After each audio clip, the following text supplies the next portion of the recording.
y que de hecho puede ser la diferencia entre la felicidad y la infelicidad. Y este tema es acerca del manejo de las crisis. ¿Cuántos de ustedes se sienten contentos cuando enfrentan una crisis en su vida? ¿A cuántos les gusta enfrentar crisis en sus vidas? Hemos enfrentado crisis, me parece todos los que estamos aquí sabemos lo que son las crisis.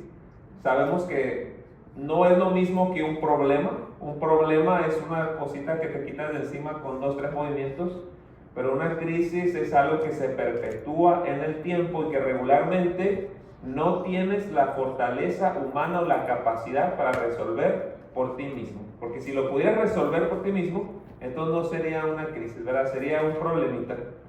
A todos nos agradan las historias del pasado. Estoy seguro que en algún momento algunas de las crisis más difíciles que hubo en tu familia después llegan a ser historias que causan risa en nuestras comidas familiares.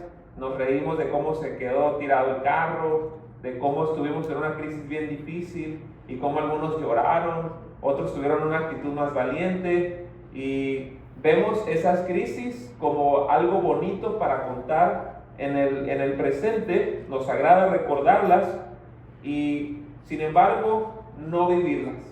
Aún así, las crisis están ahí, aunque no las querramos, de una o de otra forma vienen a nuestra vida.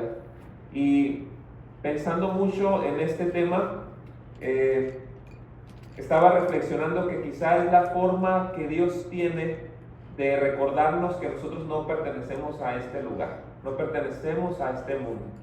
Es la forma como Dios nos dice que nosotros hemos sido creados para un mundo mejor, para que no nos sintamos cómodos en este mundo, para que no veamos que todo es tan perfecto que nos queramos quedar aquí. Sin embargo, cuando nosotros enfrentamos las crisis, hay 2 formas de acercarnos a ella. Una es la forma carnal, es la forma humana, y para esa forma yo no tengo mucho que decirles y explicarles, porque eso es lo que uno hace de manera natural. Podemos responder ante una crisis con enojo, con frustración, podemos responder muy enérgicamente tratando de resolver los problemas con nuestras capacidades, o bien podemos responder de una manera espiritual. Y ante eso quisiera que enfoquemos los siguientes minutos a estudiar cómo el pueblo de Dios debería enfrentar la crisis. Cómo deberíamos enfrentar las crisis que seguramente podemos tener ahora o que seguramente vendrán en algún momento en el futuro. Hoy posiblemente nos encontramos al borde de una crisis de tamaño mundial. Creo que los que ven un poquito de noticias pueden observar que el mundo está avanzando apresuradamente hacia el clímax de su historia. Vemos que las guerras que parecían lejanas cada vez corren el riesgo de hacerse más y más cercanas y tener una afectación directa hacia nuestros bolsillos, hacia nuestra paz. Por otro lado, vemos que hay catástrofes naturales que están sacudiendo el mundo entero, y todo eso es una señal de la crisis venidera. La palabra de Dios dice en Daniel 12:1 que en aquel tiempo será tiempo de angustia cual no ha habido desde que hay hombres sobre la faz de la tierra. Así que enfrentaremos una crisis de proporciones mundiales, la crisis más grande que jamás nos hayamos enfrentado. Pero mientras enfrentamos esa crisis, hay crisis que ahora nos toca afrontar en esta vida. Y hoy quiero llevarlos a la palabra de Dios. Vamos a buscar, por favor, en el 2 libro de Crónicas, y vamos a encontrar allí algunos consejos acerca de cómo hacer cuando la crisis toca a la puerta de nuestra casa. Segunda de Crónicas, el capítulo 20. Segunda de Crónicas, el capítulo 20. el contexto de esta historia es el de un rey llamado Josafat.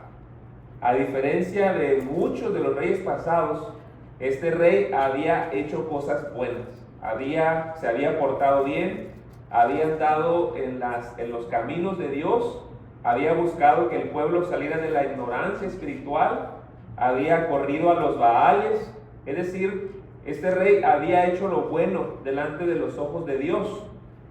Y la palabra de Dios dice que en el contexto de hacer la voluntad de Dios, versículo 1, pasadas estas cosas, aconteció que los hijos de Moab, Amón, y con ellos otros de los amonitas, marcharon contra Josafat para atacarlo.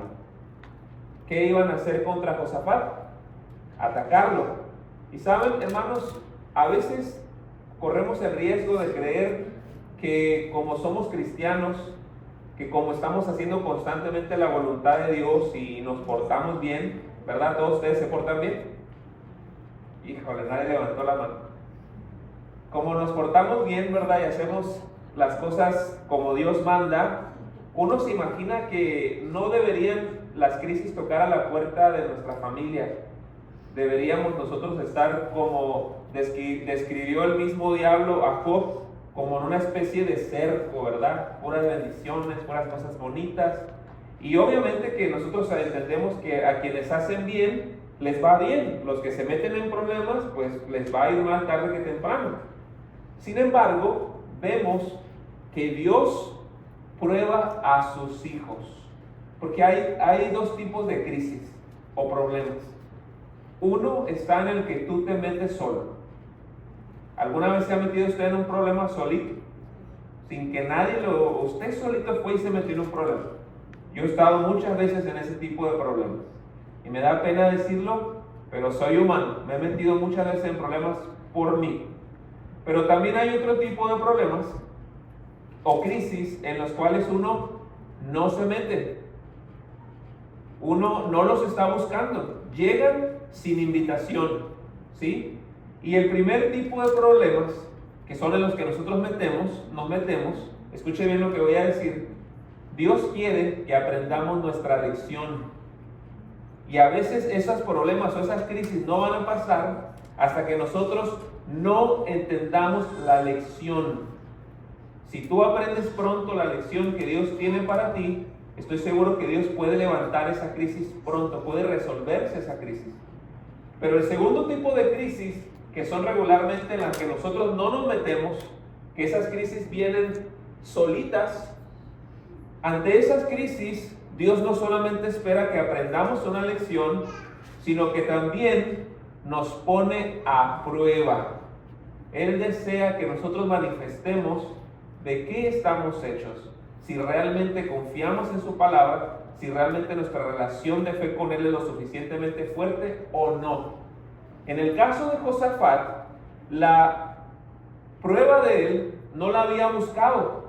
Josafat ni siquiera volteaba a ver a los amonitas, no era un problema para él, pero ellos vinieron a buscarle un problema a él.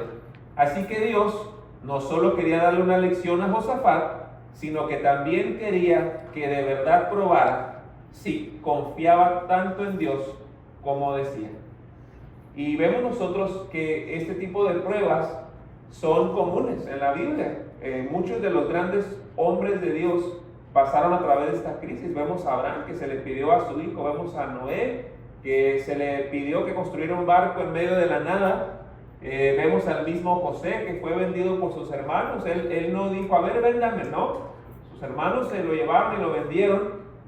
Y vemos al justo Job, que si usted lee la historia de Job y lee lo que Elena de White dice acerca de Job, usted va a ver que era como si Jesús estuviera en la tierra. Él era quizá el hombre más bueno de su tiempo, pero vinieron crisis a su vida, porque Dios también tenía lecciones para él, pero de la misma forma Dios quería que él probara que era fiel. ¿Ok? Entonces en ese contexto viene Josafat y se entera de que va a ser atacado. Y miren lo que dice el versículo 2. Y fueron algunos a darle aviso a Josafat, diciendo: contra ti viene una gran multitud del otro lado del mar y de Siria, ya están en Hasezón Tamar, que es en Gal. Es decir, contra ti viene la crisis más grande de tu vida. Y no va a venir en un mes, 2 meses, ya está aquí. ¿Qué haces tú cuando te enteras de una mala noticia? ¿Qué haces cuando te enteras del diagnóstico del médico? ¿Qué haces cuando en tu trabajo te dicen algo que tú no quieres escuchar? ¿Qué haces cuando te enteras de un problema en tu familia? De uno de tus hijos está metido en un problema.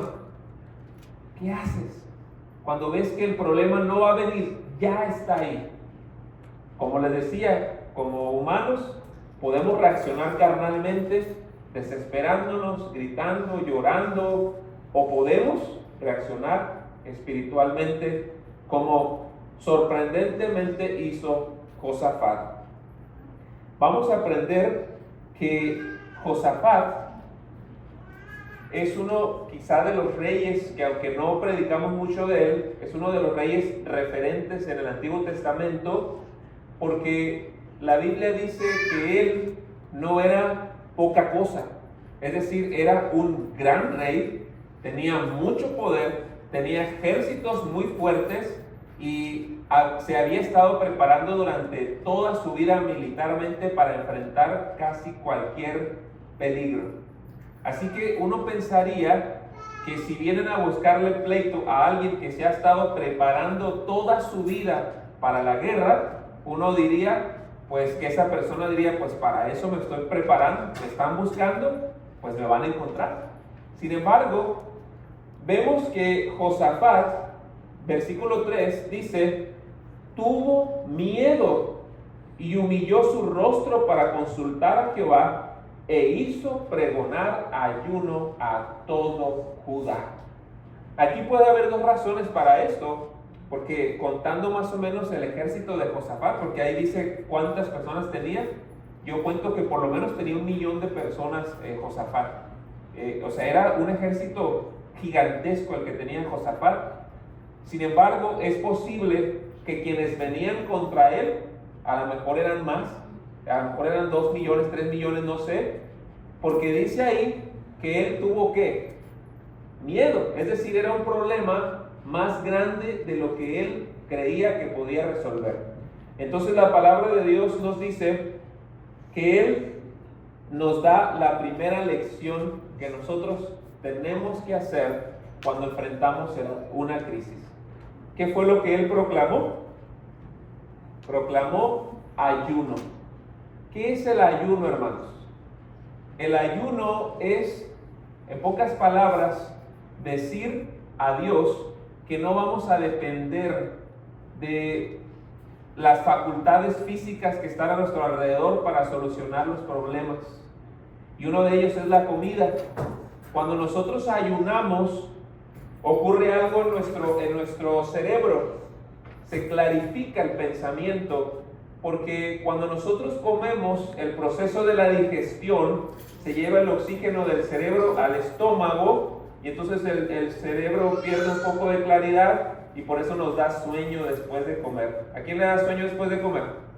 ¿Verdad? ¿Por qué? Porque cuando nosotros estamos comiendo, el cerebro tiene que mandar el oxígeno para que se haga la digestión en nuestro estómago. Entonces, cuando nosotros ayunamos, el oxígeno está concentrado en el cerebro y nosotros constantemente podemos escuchar con claridad la voz de Dios. Un ayuno es una forma espiritual de decirle a Dios: Señor, dejo de confiar en todas las facultades físicas humanas y voy a confiar en ti. Ahora, no solamente podemos ayunar de comida, también podemos ayunar de otras cosas, como por ejemplo hoy en día que está de moda, las redes sociales. Podemos ayunar de teléfono, podemos ayunar de tener una mala actitud, podemos ayunar de tantas cosas que nos están haciendo un daño. Y todas esas cosas de las que podemos ayunar, al final del día son distracciones que no nos permiten concentrarnos con Dios. En otras palabras, un ayuno es ponerse en la presencia de Dios para concentrarse únicamente en Dios, en su palabra y en lo que Él tiene para nosotros. Entonces, ¿es importante el ayuno? Sí, es importante.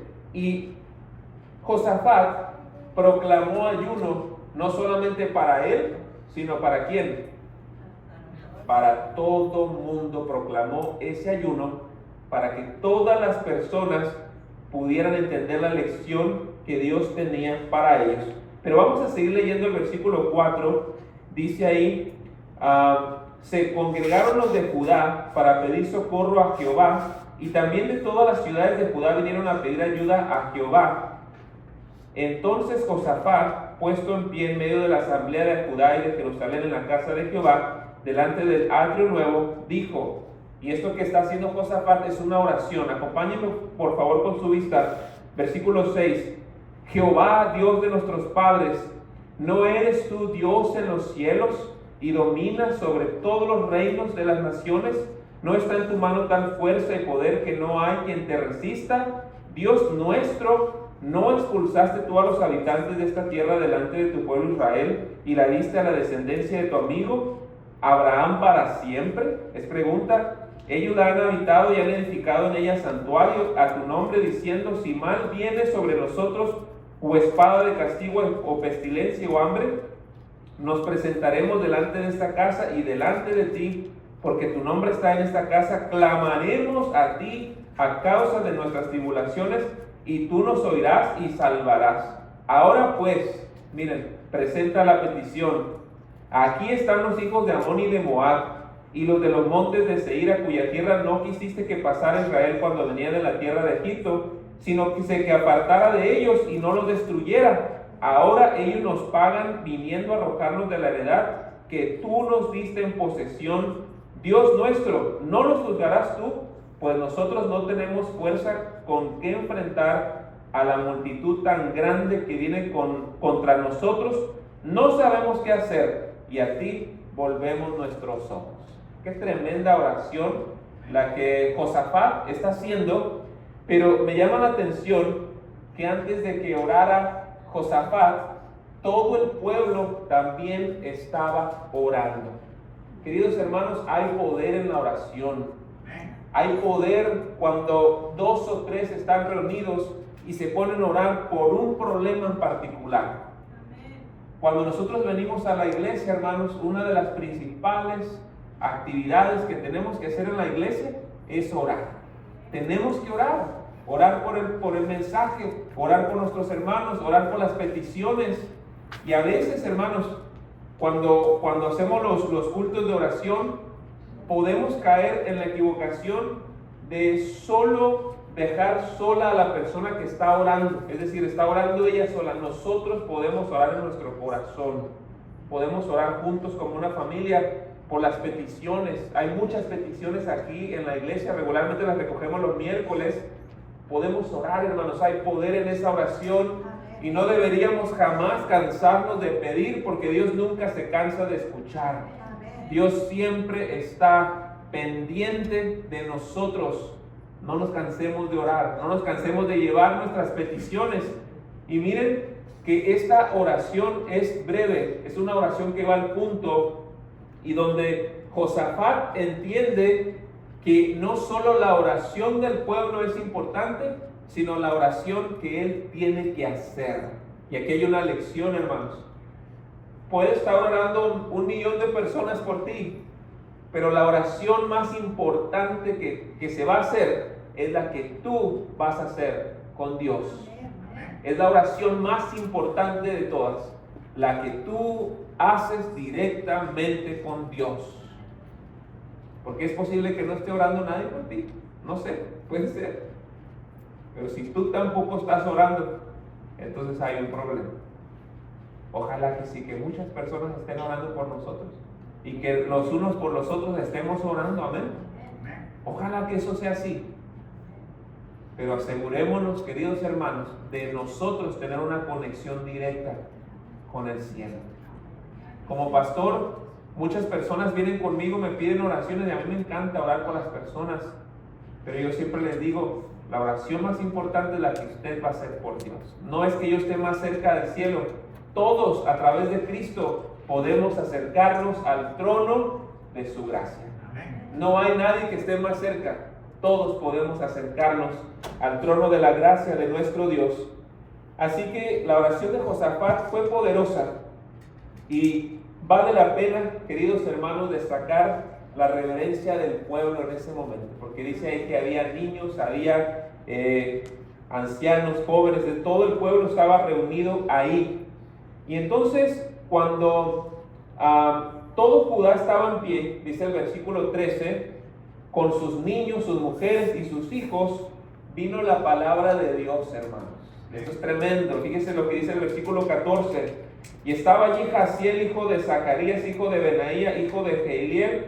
Bueno, hijo de quién era, hijo de todos esos, ¿no? Pero dice, sobre el cual vino el Espíritu de Jehová en medio de la reunión y dijo, oíd todo Judá y vosotros habitantes de Jerusalén y tú rey Josafat, Jehová dice así. ¿Qué le dijo? No temáis ni os amedrentéis delante de esta multitud tan grande, porque no es vuestra la guerra, sino de quién, sino de Dios. Hermanos queridos, estas palabras son para ti también. No tienes que temer ante la crisis, porque la guerra no es tuya, sino de Dios. Cuando se te olvide eso, vas a estar atribulado, vas a estar ansioso, no vas a saber qué hacer. Pero si como Josafat sabes quién es el dueño de la guerra, vas a ir con él y le vas a presentar tu petición y él hará su voluntad. Pero me encanta ese texto, hermanos. Mañana Dios da instrucciones claras, hermanos. Dios da instrucciones claras a su pueblo. Y dice, mañana descenderéis contra ellos. Mirad, ellos subirán por la cuesta de Cis y los hallaréis junto al arroyo antes del desierto.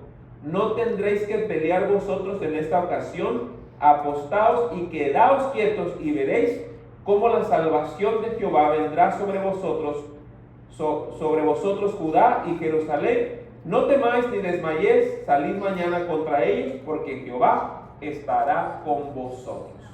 Yo no sé si hay algo más hermoso en la Biblia, hermanos, que saber que Dios está con su pueblo. Porque no importa las circunstancias, no importa lo que esté sucediendo, si Jehová está con su pueblo, no hay nada que temer. Pero es interesante notar que el pueblo de Dios no solamente oyó, no solamente oró a Dios, sino que también buscó la dirección a través del profeta de su tiempo. Hermanos, traducido a nuestros tiempos actuales, cuando enfrentes una crisis, no solamente es orar, no solamente es pedir a la gente de la iglesia que ore. Tú tienes que orar, pero una vez que oras, tienes que ir a la palabra de Dios, porque Dios habla a través de su palabra. Y tienes que buscar ahí el mensaje que Él tiene para ti, porque Él te va a dar instrucciones específicas de lo que tienes que hacer a través de su palabra. No importa la circunstancia que estés enfrentando, ve a su palabra, ora, pide al Espíritu Santo que te ilumine y Dios te va a decir específicamente lo que tienes que hacer. Y eso es maravilloso, ¿no? Porque no es eso lo que queremos, que Dios nos diga lo que tenemos que hacer para hacer. Es interesante, queridos hermanos, que la actitud de Josafat fue una actitud de humildad. Como les dije, se había preparado toda su vida para la guerra, tenía mucha gente. Sin embargo, él dijo que tenía miedo, él dijo que no sabía qué hacer. ¿Saben? A eso hoy en día se le llama vulnerabilidad.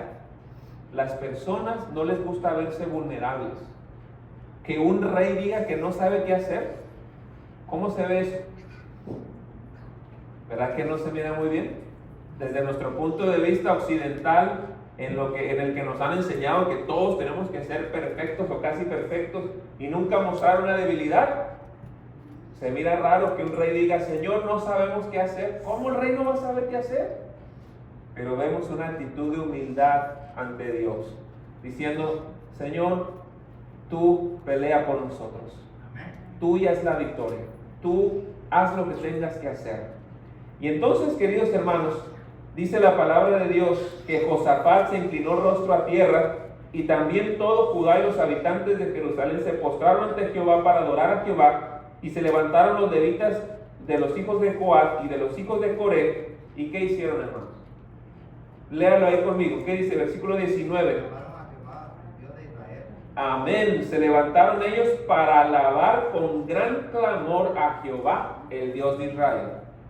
Pregunto, escucha bien, ¿ya los había Dios librado de su problema? ¿Los había Dios ya librado? ¿No? Simplemente les había dicho lo que iba a suceder. Pero ¿cuál fue la respuesta de ellos? Una respuesta de fe. Si Dios dice que no tema, yo no temo. Si Dios dice que no me preocupe, no me preocupo. Si Dios dice que la guerra es suya, la guerra es suya. Solamente voy a confiar. Y no solo voy a confiar, sino que voy a alabar su nombre. Queridos hermanos, si hay algo que usted puede aprender, es que Dios habla a través de las crisis. Y Dios no espera murmuraciones. Dios no espera quejas. Dios no espera falta de fe. Lo único que Dios espera en medio de la prueba es alabanza. ¿Estás en medio de una prueba? Alaba a Dios. Recita los salmos. Cántale a Dios. No solo esperes al venir a la iglesia para cantar a Dios. Ahí donde tú estés, en tu culto familiar, en tu culto personal, alaba a Dios donde sea que estés.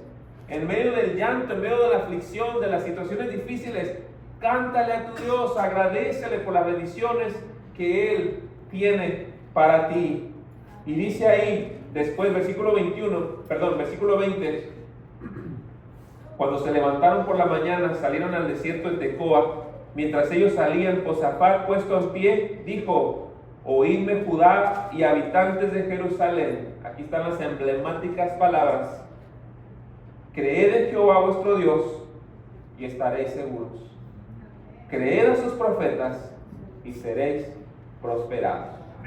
Este consejo, queridos hermanos, amén, gloria a Dios, este consejo milenario sigue siendo verdad hoy.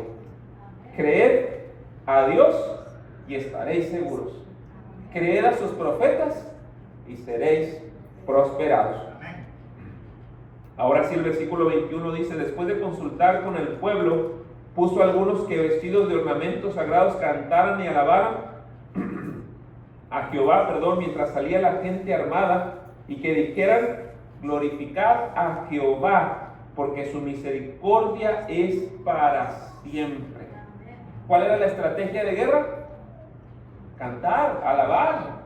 Y luego dice ahí, hermanos, esto es impresionante: cuando comenzaron a entonar cantos de alabanza, Jehová puso emboscadas contra los hijos de Amón, de Moab y de los hijos y de los montes de Seir que venían contra Judá, y se mataron los unos a los otros. ¿Cuándo fue que Dios comenzó a actuar? Cuando comenzaron a alabar su nombre. Hermanos, es que a veces podemos pasar mucho tiempo quejándonos, mucho tiempo llorando, mucho tiempo diciendo cosas que a lo mejor hacen más grande el problema, y quizás lo único que tenemos que hacer es alabar a Dios, hermanos.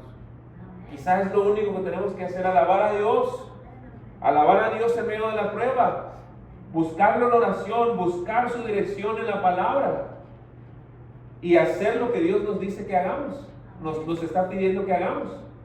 Porque pregunto, ¿se requiere fe para presentarte ante un ejército de hombres endemoniados que vienen a matarte solo con unos coritos? ¿Se requiere fe? Porque algunas personas pudieron haber dicho: Jehová dijo que no peleemos. ¿Será que este es el Espíritu de Dios? ¿Cómo nos está diciendo que no peleemos? Esta instrucción de Dios no tiene sentido. Y tú encontrarás en tu vida personal que muchas veces lo que Dios te pide no tiene sentido. Humanamente hablando, cuando Dios te pide que hagas algo, regularmente te va a pedir que renuncies a algo que tú quieres, a tu orgullo, a tu confianza, a tu dinero, a algo. Regularmente Dios te va a pedir cosas que aparentemente no tienen una conexión. Sin embargo, por eso Dios es Dios y nosotros somos sus siervos. Él conoce cosas que tú no conoces. Y me gusta decirlo, Él escucha conversaciones que tú no escuchas. Él está detrás de puertas a las que tú no puedes entrar. Él mira más allá del mañana. Él conoce el futuro. Por eso, si hay alguien a quien le podemos nosotros confiar nuestra vida con total seguridad, es a Dios.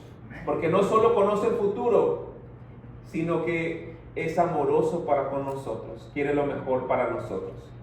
Así que la palabra de Dios dice, queridos hermanos, porque los hijos de Amón y Moab se levantaron contra los de los montes de Seir para matarlos y destruirlos, y cuando acabaron con los del monte de Seir, cada cual ayudó a la destrucción de su compañero. Es decir, se mataron entre los que venían aliados, se mataron entre ellos, y luego que vino Judá a la torre del desierto, cuando ellos llegaron al problema que se iban a enfrentar, se encontraron con una bendición. Dice, miraron hacia la multitud, pero solo vieron cadáveres tendidos en la tierra, pues ninguno había escapado. Josafat y su pueblo fueron a despojarlos y hallaron entre los cadáveres muchas riquezas, así vestidos como alhajas preciosas que tomaron para sí, tantos que no los podían llevar, y estuvieron 3 días recogiendo el botín, porque era muy abundante. Hermanos, el enemigo quiere destruirte a través de las crisis. El enemigo quiere que tú tengas miedo, quiere que no alabes a Dios, quiere que tu carácter se distorsione, quiere que te alejes de Dios, pero Dios quiere bendecirte. Aún en medio de las pruebas, aún en medio de las dificultades más difíciles que jamás puedas enfrentar en tu vida, Dios esconde una bendición detrás de ello. Así que confía en Dios, no temas, no te amedrentes, busca su palabra y busca en Dios la solución. Quiero terminar relatándoles la historia de un hombre llamado Horatio Spafford. Este hombre era un exitoso abogado y era un hombre de negocios en Chicago. Él estaba muy involucrado en su iglesia. Él vivió por ahí de los años 1870 y tantos. Y en 1871 él enfrentó una serie de crisis devastadoras en su vida. Hubo un incendio muy grande en Chicago en ese año y él perdió casi todas sus pertenencias, todas sus propiedades. Más tarde, uno de sus hijos, su hijo menor, de hecho, murió de una fiebre que se conoce como fiebre escarlatina.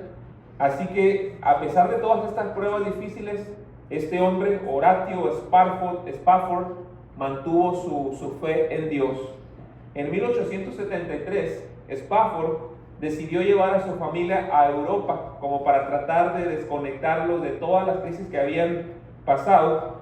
Sin embargo, hubo unos asuntos de último momento que él tuvo que enfrentar que no le permitieron viajar con su familia, así que le pidió a su esposa y a sus 4 hijas que se subieran a un barco rumbo a Europa y él los alcanzaría en el siguiente navío.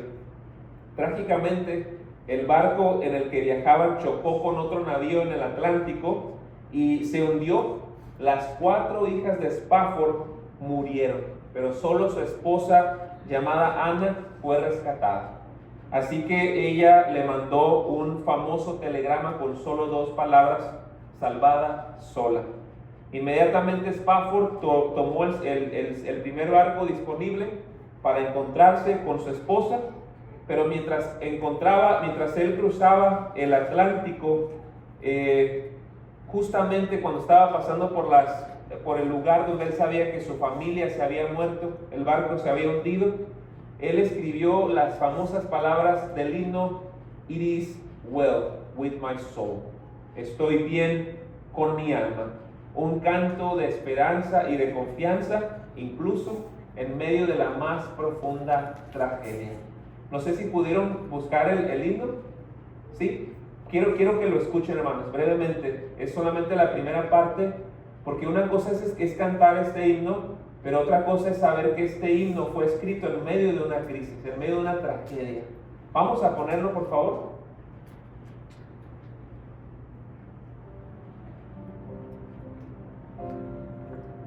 Si lo sabe, está en inglés, si lo puede cantar, cántelo, solo este pedacito.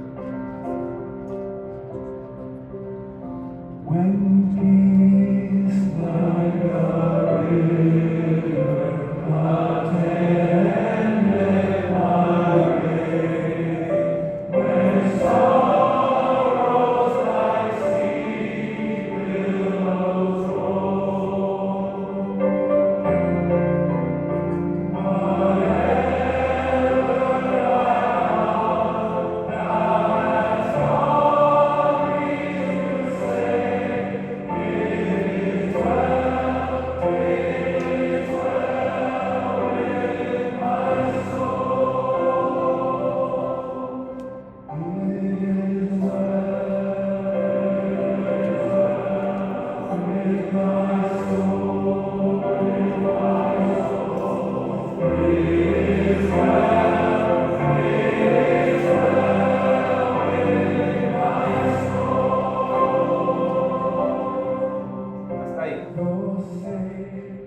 qué hermoso himno, ¿verdad, hermanos? Es un himno que definitivamente nos habla de la confianza desmedida que podemos tener en nuestro Dios. En español dice: cuando la paz como un río atiende mi andar, cuando tristezas como olas del mar me golpean, cualquiera que sea mi suerte me has enseñado a decir: está bien con mi alma, está bien con mi alma, está bien.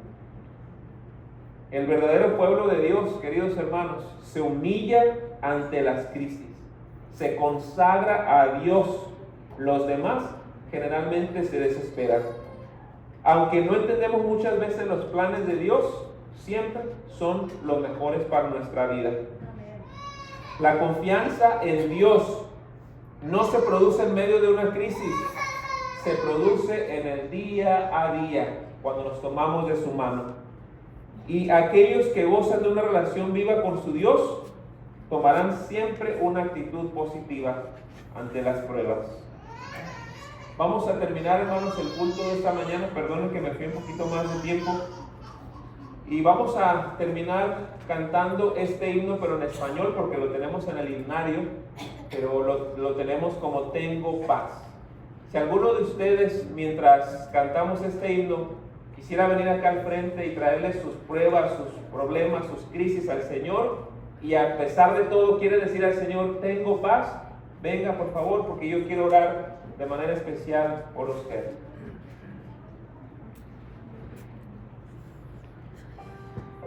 Nos ponemos en pie, por favor.